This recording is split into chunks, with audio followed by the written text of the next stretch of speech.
Hello, fellow peeps. Today we're going to be reading Creepypasta, which many of y'all know as the Rake. This will be the debut of my new series, which I will read creepypastas. If you have any suggestions, I will do video game creepypastas if y'all want me to. But first, I gotta knock off the Rake, Slenderman, and Jeff the Killer, because those are the three main, most popular creepypastas, which will probably, actually be a good debut to this new series. But let's begin. During the summer of 2003, events in the northeastern United States involving a strange human-like creature sparked brief local media interest before an apparent blackout was enacted. Little or no information was left intact, as most online and written accounts of the creature were mysteriously destroyed. Primarily focused in the rural New York State, self-proclaimed witnesses told stories of their encounters with a creature of unknown origin.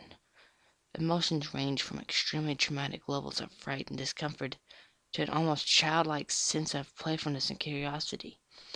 While their published versions were no longer on record, the memories remained powerful. Several of the involved parties began looking for answers that year.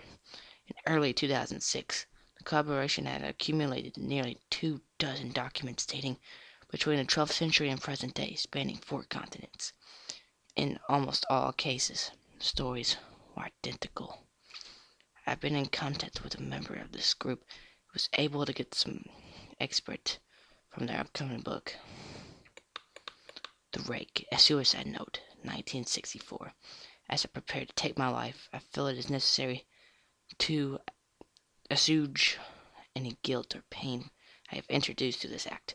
It is not the fault of anyone other than him. For once I awoke and felt his presence, and once I awoke and saw his form.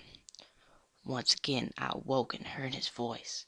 Looked into his eyes. I cannot sleep without fear of what I might next awake to experience.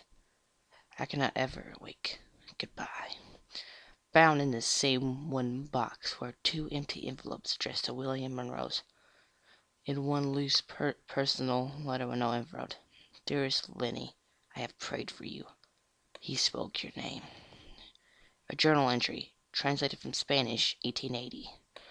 I have experienced the greatest terror. I have experienced the greatest terror. I have experienced the greatest terror. I saw his eyes when I closed mine. They were hollow, black.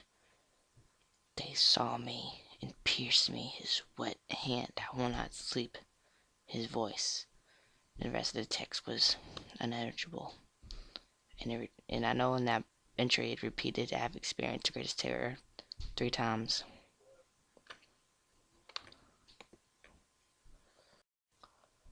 Sorry for that little interruption. Anyway, and Marina's locked. 1691. He came to me in my sleep. From the foot of my bed I felt a sensation.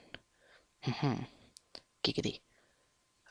He took everything. We must return to England. We shall not return here again. At the request of the Rake. For my witness, 2006. 3 years ago, I had just returned from my trip from Niagara Falls with my family for the 4th of July. We were all very exhausted after the day of driving, so my husband and I put the kids right to bed and called it a night. At about 4 a.m., I woke up thinking my husband had gotten up to use the restroom. I used the moment to steal back my sheets, only to rake him in the process. I apologized and told him I thought he got out of bed. When he turned to face me, he gasped and pulled his feet up from the end of the bed so quickly his knee almost knocked me out of the bed. Then he grabbed me and said nothing. After adjusting to the dark for half a second, I was able to see what caused a strange reaction. At the foot of the bed, sitting facing away from us, there was what appeared to be a naked man or a large, hairless dog of some sort. His body position was disturbing and unnatural, as it had been hit by a car or something. For some reason, I was not instantly frightened by it, but more concerned as to its condition at this point. I was somewhat under the conception that we were supposed to help him. My husband was peering over his arm and knee, tucked into a fetal position, occasionally glancing at me before returning to the creature. In a flow of emotion, the creature skimmed around the side of the bed and then crawled quickly into a flailing sort of motion right along the bed.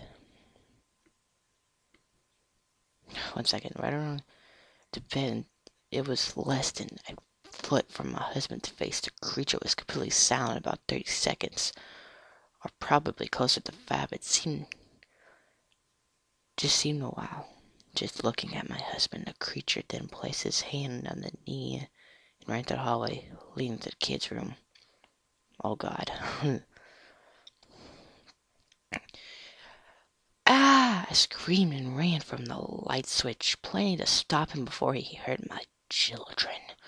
When I got to the hallway, the light from the bedroom was enough to see it crouching and hunched over about 20 feet away. He turned, looked directly at me, covered in blood, flipped over the switch, and saw my daughter Claire. The creature ran down the stairs while my husband and I rushed to help our daughter. She was very badly injured and only spoke once more in her short life. She said, "He is the Rake." My husband drove his car into a lake that night. While rushing our daughter to the hospital, he did not survive. Being a small town, news got around pretty quickly. The police were helpful at first, and the local newspaper took a lot of interest as well. However, the story was not published, and the local television news never followed up either. For several months, my son Justin and I stayed in a hotel near my parents' house. After we decided to return home, I began looking for answers myself. I eventually located a man in the next town who had a similar story. We got in contact. One second. We got in contact and began talking about our experiences. We knew of 2 other people in New York who had seen the creature we now referred to as the Rake. It took the 4 of us about 2 solid years of hunting on the internet and writing letters about a small collection of what we believe to be the accounts of the Rake. However, many instances where the creature's visit was one of the visits with the same person. Multiple people also mentioned being speaking to, my daughter included. This led us to wonder if the lake had visited any of us before our last encounter. I set up a digital recorder near the end of my bed and left it running all night, every night for about 2 weeks. I would tediously scan through the sounds of me rolling around the bed each day I woke up. By the end of the second week, I was quite used to the occasional sound of sleep, while blurring through the recording at 8 times the normal speed. This still took almost an hour every day.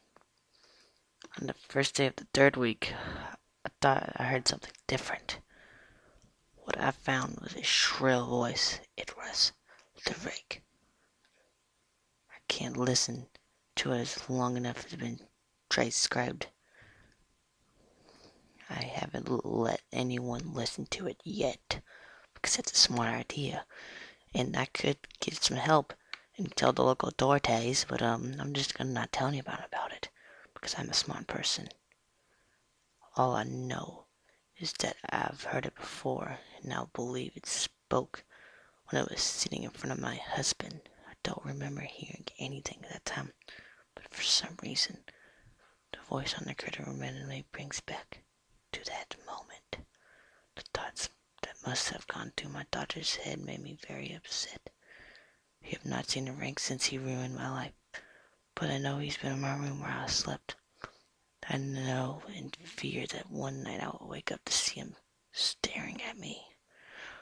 Well, that was a really cool creepypasta. Like, subscribe, and tell me what you think about it.